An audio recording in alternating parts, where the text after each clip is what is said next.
Trump రోజు రోజుకి గురిని కోల్పోతున్నాడు. దేని మీద? యుద్ధం మీద. ఇరాక్ మీద దాడి చేసే సమయంలో ఆయన ఒక గురితో బయలుదేరాడు. అక్కడున్న నాయకత్వాన్ని మార్చాలని. Okay, right. అది నాట్ యాక్సెప్టబుల్. బట్ ఓకే, ఏదో ఒకటి పిచ్చివాడితో ఎదుర్కోలేం కాబట్టి సరే పోరా బాబు అన్నారు. వెళ్ళాడు. ఖైమోని చంపేశాడు. దాని తర్వాత 40 మందిని చంపేశాడు. అయిపోయింది కదా.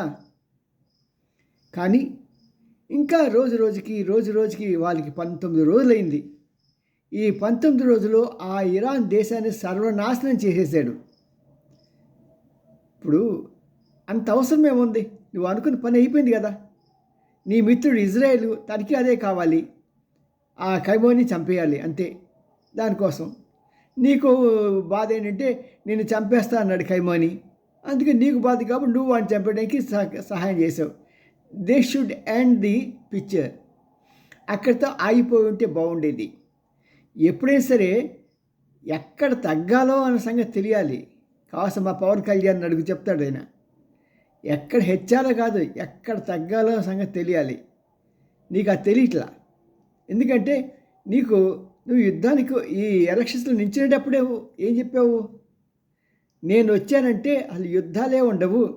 ఈ రోజున రష్యా యుద్ధం చేస్తున్నదంటే దానికి కారణం బైడెన్ కాబట్టి దాన్ని ఎలో చేశాడు. నేను అసలు ఎలో చేసేవాడిని కాదు. అసలు ఈ ప్రపంచంలో శాంతి దూత అంటే ఎవరు? కేఏ పాల్ తర్వాత నేనే బహుశా అని చెప్పి మీరంతా నాకు ఈసారి ఈ నోబెల్ పీస్ ప్రైజ్కి మీరు రికమెండ్ చేయండి అని చెప్పి అందరు చేసి చేయించుకొని ఆఖరికి పాకిస్తాన్ వాడితో కూడా రికమెండ్ చేయించుకొని వాటి బిర్యానీ పెట్టించి మందు కొట్టించి వాడి చేత yes you are certain suitable for the peace prize అని ఆడి చేసి చెప్పించి అంత నువ్వు జారిపోయి వాడి దిగజాటం వదిలే. వాడికి ఏదొచ్చినా వచ్చినట్టే అడిగి అంతది ఇదిగా వెళ్ళిన నీకు అసలు ఒక ఏముంటే లేదు కదా. యుద్ధంలోకి ఎందుకు వెళ్ళావు? ఎవరితో చెప్పి వెళ్ళావు? నాటోతో చెప్పావా? నాటో దేశాలు ఇప్పుడు ఈ రోజున మీరు సహాయం చేయండి అంటే వాళ్ళు చేయట్లే అని చెప్పి ఏడుస్తున్నావు. కారణం ఏంటి? ఎవరికైనా సరే ఒక గురి, ఒక పద్ధతి ఉన్న వ్యక్తిని, మాట మీద నిలిచే వ్యక్తిని నమ్ముతారు, వాళ్ళకి గౌరవం ఇస్తారు. నువ్వు ప్రెసిడెంట్ అయినంత మాత్రాన ఏదో ఫస్ట్ 1 or 2 months 1-2 సంఘటనల వరకు నిన్ను దీంట్లో చూస్తారు. కానీ ఆ తర్వాత నిన్ను రోడ్డు మీద కుక్క తిరుగుతుంది చూస్తే ఆ పిచ్చి కుక్క ఎలా తిరుగుతుందో అలాగే నిన్ను కన్సిడర్ చేస్తారు ప్రజలు. నీ మాటకి వాల్యూ లేదు. పొద్దున ఒకటి అంటావు, రాత్రి ఒకటి అంటావు. నీకు ఇష్టం వచ్చిందే దేశం మీద నువ్వు కామెంట్స్ చేస్తావు. నీ పక్కన ఉన్నది ఎవడొచ్చి నీతో మాట్లాడుతున్నా సరే వాడిని చాలా చులకన చేస్తావు. మరి ఇలాంటి నీకు ఎవడు సహాయపడతాడు? దేవుడే నీకు సహాయపడకూడదు అని చెప్పేసి ఆయన వదిలేసి నిన్ను వదిలేసిపోతే, దేవుడే వదిలేసి వెళ్ళిపోయినప్పుడు నీకు మనుషులు ఎవరు చేస్తారే బాబు నీకు? దేవుడు ఎలా వదిలేసా అంటావా? ఒకటే చెప్తాను, దేవుడు నమ్మిన వాడు ఎవడైనా సరే ఒక మాట మీద నిలబడతాడు. ఎవడైతే దేవుడు నమ్మకుండా ఉంటాడో వాడి నిమిషానికి ఒకసారి, క్షణానికి ఒకసారి వాడి ఇష్టానుసారంగా నోటికి ఏది వస్తే అది. అందరిలో దేవుడు ఉంటాడు అన్న సంగతి గుర్తిరిగి ఉంటే నువ్వు ఎవరితో కూడా నువ్వు చీప్గా మాట్లాడవు. నువ్వు చీప్గా మాట్లాడుతున్నావు అంటే అదే నీ పతనానికి నాంది. మాట మంచిదైతే ఊరు మంచిది అంటారు. మరి నీ మాటే బాగోలేదు. ప్రతివాడిని విమర్శించి ఈరోజు నెత్తి మీద తెచ్చుకున్నావు.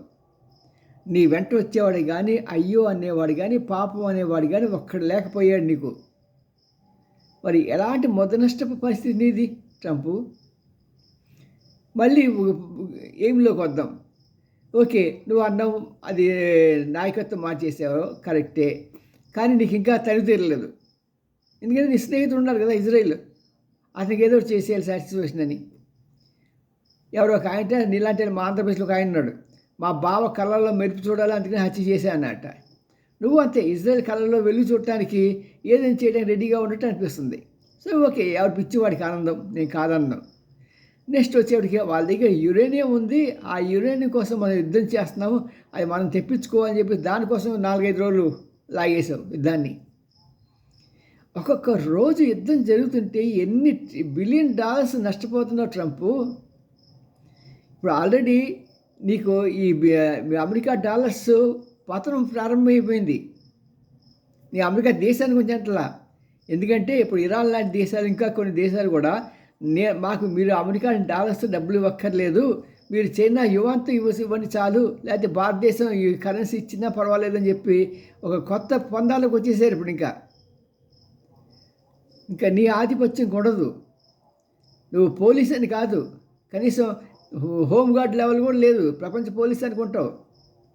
మా ఇండియాలో హోంగార్డ్స్ అని ఒక సిస్టమ్ ఉందిలే, ప్రజలకి పోలీసులకి మధ్య అనుసంధానించే ఒక వ్యవస్థ ఉంటుంది. దానికి పెద్ద క్వాలిఫికేషన్స్ అక్కర్లేదు, ఏదో పాపం కింద మీద పడి వాళ్ళకి 10,000 12,000 అప్పుడప్పుడు ఇస్తూ ఉంటారు జీతం. అదే సేమ్ పాపం మినిస్టర్ని బట్టి, ఒక మంచి మినిస్టర్ చీఫ్ మినిస్టర్ ఉంటే పాపం ఇస్తాడు, లేకుంటే లేదు. కానీ చాకరీ మాత్రం చేసుకుంటారు. ఇంట్లో కూడా చాకరీలు వాళ్ళు చేస్తారు పాపం, ఎస్పీలు డిఎస్పీలు కమిషనర్స్ దగ్గర. పాపం కుక్కల్లాగా పడి ఉంటాడు గుమ్మాల కాడ. మరి అలాగా నీ గుమ్మాల కాడ పడి ఉన్నటువంటి ఆ పాకిస్తాన్ ప్రైమ్ మినిస్టర్ వీళ్ళంతా కూడా అలాగే ఉన్నారు.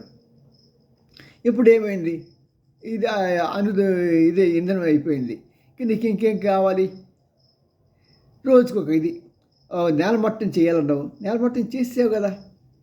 ఇప్పుడు అంటావు మిసైల్స్ ఉన్నాయి, ఆ మిసైల్స్ కొట్టేయాలంటావు, అది అయిపోయింది, మిసైల్స్ కొట్టేసా అన్నావు. ఇప్పుడు ఇంకో హర్మోజ్ జలసంధి, ఇంకా ఎక్కడి వరకు ఎందాక నువ్వు పిలిచావు. నీకు ఒక్కడికి కొట్టడానికి నీకు దమ్ము చాలలేదు. నువ్వు బ్రిటన్ అడిగావు, నాటో దేశాన్ని అడిగావు, వాళ్ళని అడిగావు, వీళ్ళని, ఆఖరి చైనా కాలు కూడా, నీ శత్రువైన శత్రువైన చైనా కాలు కూడా పట్టుకున్నావు కదా. ఎంత దిగజారిపోయావయ్యా బాబు. ఒక్కసారి మీ ఇంట్లో నేను ఎవరు విమర్శించట్లేదా? మీ భార్య కానీ, నీ పిల్ల కానీ, నీ స్నేహితుడు కానీ, కనీసం నీ వాచ్మెన్ కానీ, నీ కార్ డ్రైవర్ కానీ, ఒక్కసారి జ్ఞాపకం చేసుకో. నువ్వు అర్థం చేసుకో, బయట ఎవరు అర్థం చేసుకోకర్లా. ఇదేంటి నేను ఇలా దిగజారిపోతున్నాను యుద్ధంలో, నేను పెద్ద ప్రపంచంలో అతిపెద్ద దేశానికి నేను ప్రెసిడెంట్ కదా, ఎంత హుందాగా ఉండాలి, నా మాట ఎలా ఉండాలి, నా రీతి ఎలా ఉండాలి, నా తీరు ఎలా ఉండాలి, నేను ప్రవర్తించే ప్రవర్తన ఎలా ఉండాలి, ఏమీ లేకుండా ఇప్పుడేమంటున్నావు? ఆ జలసంధి మీద శాంతి మధ్య కొన్ని గంటల క్రితం దాని మీద వేసే బాంబులు, క్లస్టర్ బాంబులు, దానివల్ల ప్రయోజనం ఏముంటుంది చెప్పు? చూద్దాం రేపు ఏమవుతుందో. నా ఉద్దేశం ప్రకారం దానివల్ల ప్రయోజనం ఏమీ లేదు. ఎందుకంటే తెగించిన వాడికి తెడ్డే లింగం. ఇరానీలు బాగా తెగించి ఉన్నారు, నా దేశం కోసం నేను ఏదైనా చేస్తాను, నాకు ఇదే లాస్ట్ అవకాశం అనే వాళ్ళు ఉన్నారు. మీరు భయపడి తెచ్చేవాళ్ళు ప్రజలు, భయపడితే భయపడే వాళ్ళని చూసారా? కొంత రోడ్డు మీద నించినప్పుడు పిల్లలు కుక్క కనుక పరిగెడుతూ ఉంటే దాని వెనక పడి కొడుతూ ఉంటారు ఓ అని. అది ఒక్కసారి కనుక వెనక తిరిగి ఓ అందనుకోండి, ఇల్లు పారిపోతాడు బ్యాండ్. నీ బ్రతుకు అంతేనే బాబు.